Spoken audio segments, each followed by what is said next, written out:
यह दर्द भरी कहानी मैं एक नर्स के नज़रिए से आपको सुना रही हूँ।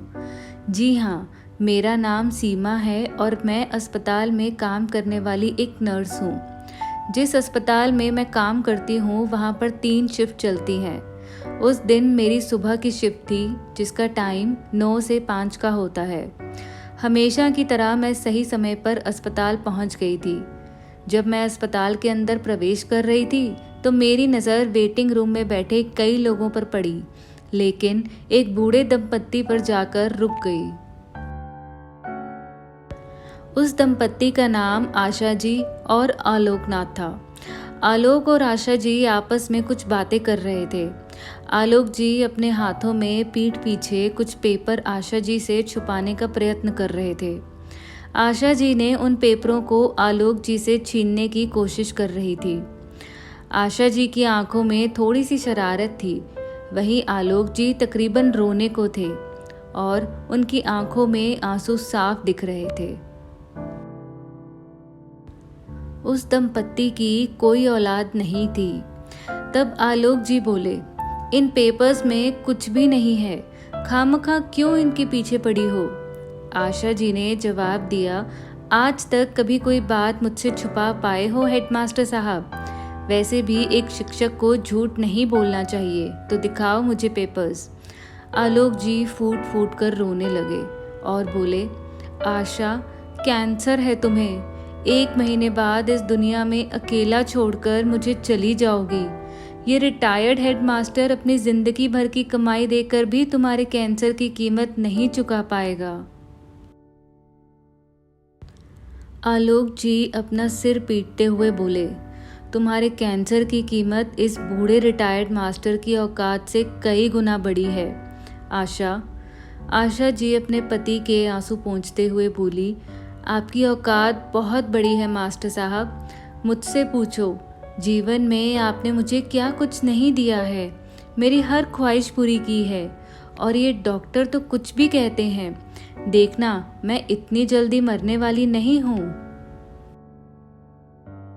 कैंसर के असहाय दुख से गुजर रही आशा जी अपने पति के दर्द को कम करने की कोशिश कर रही थी।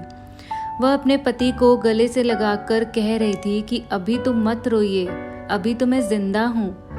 मैंने अपनी आंखों के सामने सैकड़ों मरीजों को देखा है, कईयों ने मेरे सामने दम तोड़ा है। उनका दर्द मैं समझ सकती थी, लेकिन कभी उनके लिए मेरी आंखों से आंसू नहीं निकले। लेकिन इस बूढ़े दंपत्ति का दर्द मेरी आंखों से भी आंसू बनकर बह निकला।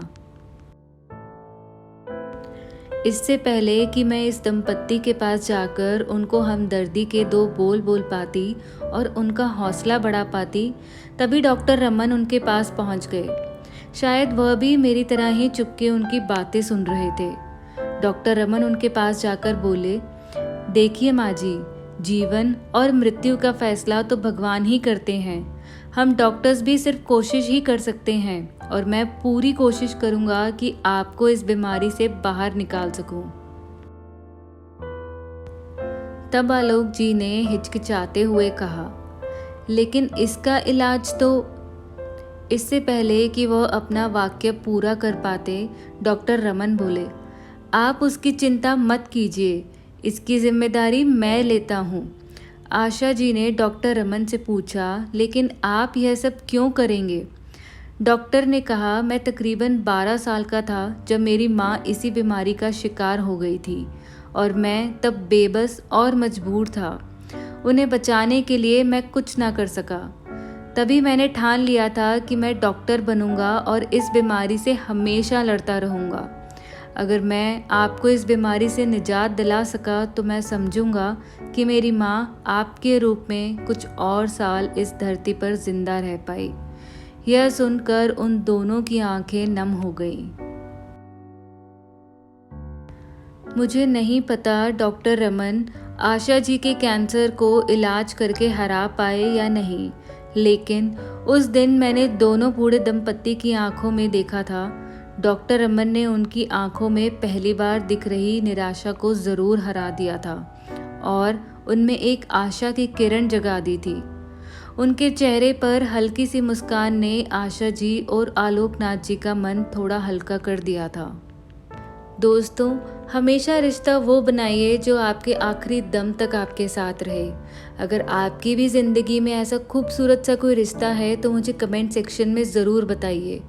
मुझसे जुड़ने के लिए आपका बहुत बहुत धन्यवाद।